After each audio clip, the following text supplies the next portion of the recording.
welcome back to my channel. This is Alex of Coyote Astrology, and this is my video for the full moon in Gemini coming in on December 18th, 2021, which is a Saturday here on Pacific Standard Time. It's actually today. By the time I get this video up, it will probably be around the peak of the full moon. I've had a really crazy busy week, as I'm sure a lot of us have. We'll be talking a little bit about the energies that we've been moving through this last week. But first things first, real quick announcement. I did get my transits course up on my website. So if you weren't able to attend the live version of that, it's now up for purchase at coyotestarastrology.com.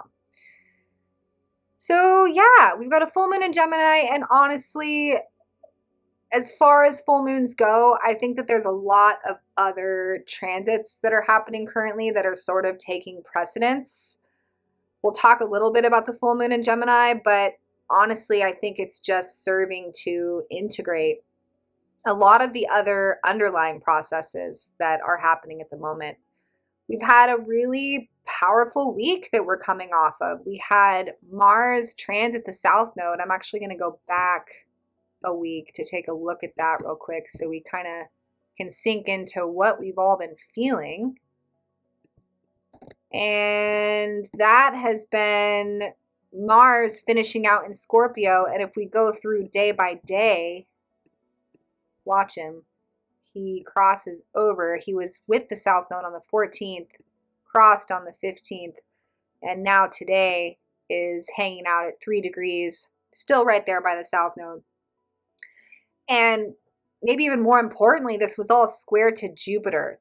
That's why this last week was so powerful and for some of us overwhelming, because Jupiter magnifies energy. It expands energy. And when you have it in a square, which is a tense aspect, it's almost like there's so much energy being generated that it almost leads to system overload, or it can overwhelm our system as it looks for a place to go and express. Mars is, of course, our passion and our drive and our desire to get ahead. So the most positive way that this could have activated would have been really grinding over the last week, really feeling a push to get ahead. But again, this can be overwhelming. And having Mars at the South Node, this would have activated South Node energies. And anytime we have something activate the South Node, it's always pushing us to the North Node. Now, this is a good thing because it represents our growth and destiny, but the North Node is a stretch. It represents having to reach for a new evolutionary state within ourselves, and that typically comes up as a challenge. It means settling out the South Node energies, ending patterns, closing doors, revisiting themes, and realizing that it's actually time to extend past them, to level up in some way. So this last week has been a push. It's been a stretch. It's been a lot of energy trying to work its way through all of us. And simultaneously, we're coming up to our last Saturn Uranus square.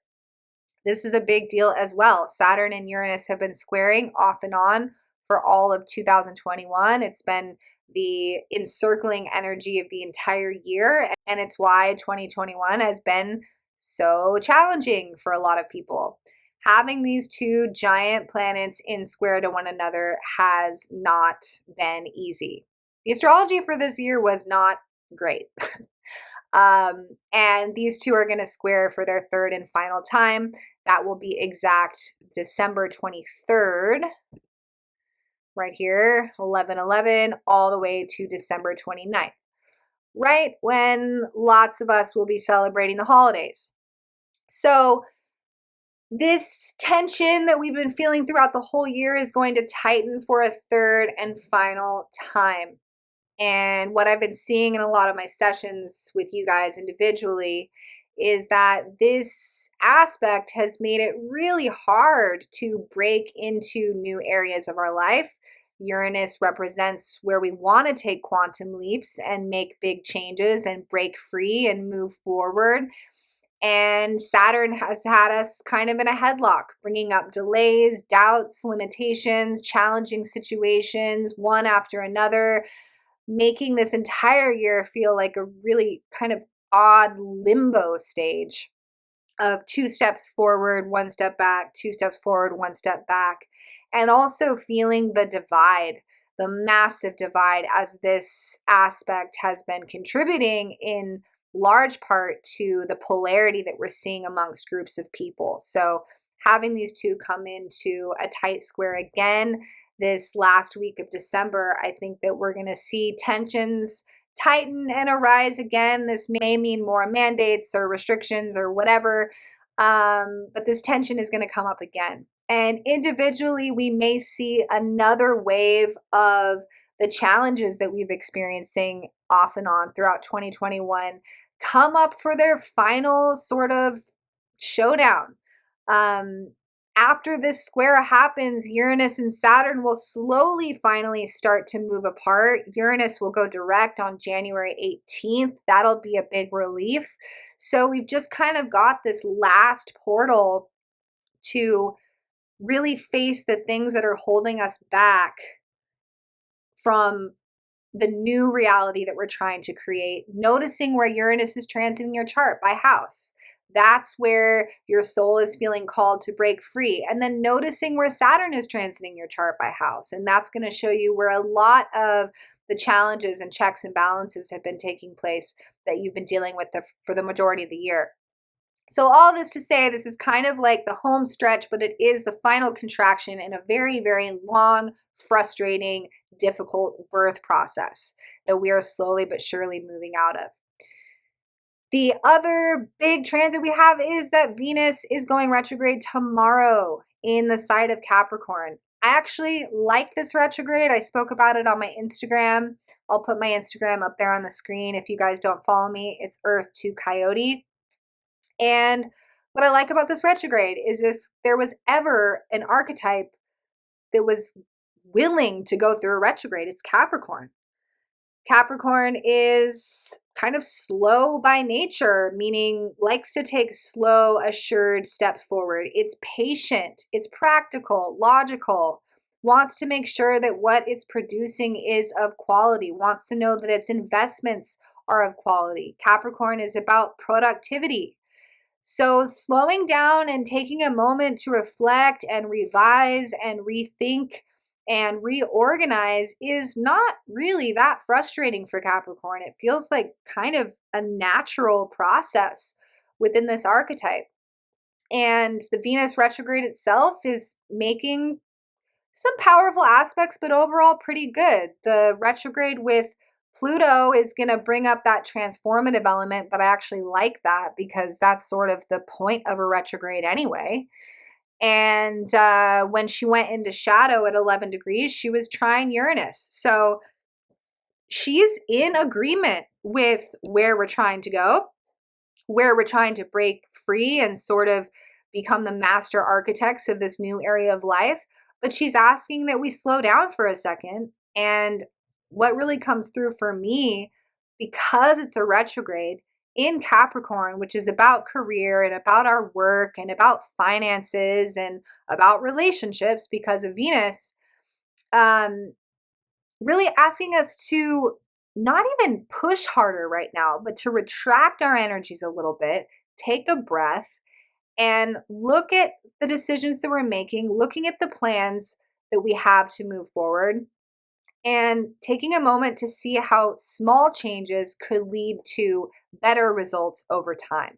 So this feels like a moment of maturing where it's like work smarter, not harder, making sure that what we're putting our energy into is exactly what we want to put our energy towards, and deciding what changes we could make to make our life function like a well-oiled machine, so that when she moves forward on January 29th, we have all of our ducks in a row and we can move forward more efficiently. So I like this Venus retrograde. Whatever she's bringing up in relationships likely needs to be brought up because Capricorn is this kind of like no nonsense archetype that's like, I want somebody that can be my rock. I want somebody that's reliable. I want a relationship that makes sense, that's healthy, practical, etc.